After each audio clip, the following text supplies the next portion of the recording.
The footballing world is just again witnessing a La Masia wonder, as Marc Guiu has suddenly risen onto the scene with his late winning goal against Athletic Club. It's still too early to assume that he will really break through at Barcelona, and we'll need to see more from him in the first team to really know whether he can. But based on what he has shown in La Masia and based on Barcelona's current squad, he should be able to play more and more in the coming months and to have an important impact in the first team. Make sure to stay tuned as we take a look at why exactly Marc Guiu will be crucial for Barcelona in the coming months.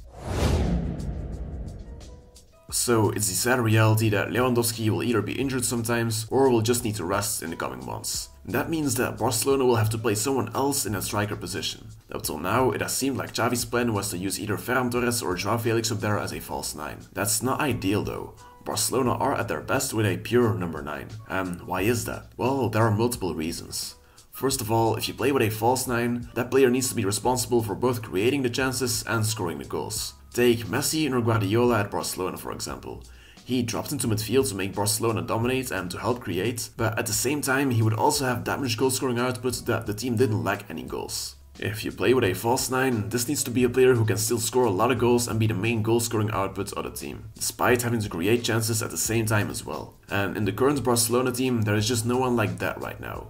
Joao Felix can play as a false 9, but he's at his best when he's creating opportunities. He's not the kind of player to also score a lot of goals. He can do it, but in this Barcelona team there are better ways to use him. Ferran Torres, well, he's an option, but he's at his best when playing from the right, where he can put in crosses and where more of his qualities come to fruition. There is no real perfect false 9 in Barcelona's current squad. Joao Felix, he's at his best when he's playing from the left side and when he can roam in between the midfield and the attack. It's not necessarily playing at the left that's important, it's the fact that he's at his best when he's purely the creator, when he can use his creativity to pick out passes, to dribble and to shoot. That's how he's at his best. For that to work, you need to have a player in that striker role that he can pass to, that he can link up with and that can create room for him by making certain runs. A pure number 9 gets the real potential out of Joao Felix, so he might be an option as a false 9, but playing him there is just a shame given his real potential.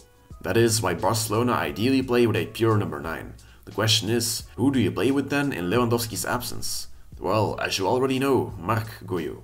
He is the perfect number 9 for this team. He fits the position and he can get the likes of Joao Felix, Lamine Yamal, Rafinha and Ferran Torres get the most out of their potential. His profile is just perfect. He's known for making runs in behind the defense, for having good finishing, for being physically strong, for being good at finishing crosses, for being fast, for working hard and always trying to recover the ball, and technically he's also a good player and he of course understands Barcelona's way of playing well, having come from La Masia. Long story short, he's a classic striker, comparable to someone like Lewandowski. That means that for Xavi's system that is based around having Lewandowski as a striker, he's the perfect backup to have. Barcelona needs someone in the box who can finish crosses, having the likes of Ferran Torres, Joao Cancelo, Joao Felix and Rafinha who are all prolific at delivering crosses into the box. They also need someone to create enough room in attack for the likes of Joao Felix and Pedri to have enough room to create, and to do so by making runs in behind the defense and letting the defenders follow. Marc Guiu is exactly the type of player who gives you all of those qualities. So that's why he's the perfect player to replace Lewandowski with in the following months if he needs some rest. But what if Vitor Roque arrives in January? Barcelona bought him for 40 million euros back in the summer and he's one of the most talented players out there. How will Marc Guiu keep on having minutes in the first team once he arrives? Well, I think a lot will depend on how well Marc Guiu does in the coming months. If he ends up being quite inconsistent, then he might very quickly lose his place to Vitor Roque. But if he starts getting more and more minutes in the next few months, then it might really be a matter of competition between Vitor Roque and Marc Guiu for the backup striker spots.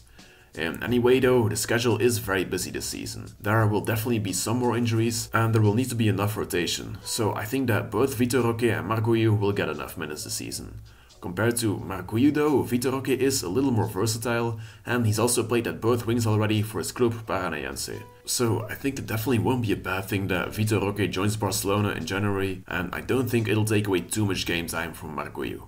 Eventually, Marc Guiu is definitely a very promising prospect to look out for. He fits perfectly into Xavi's system, he provides the option that Xavi needs to rest Lewandowski, and in the future, who knows how good he can become. It might still be too early to really say that he'll become one of Barcelona's future talismans, but things are definitely looking bright for Marc Guiu.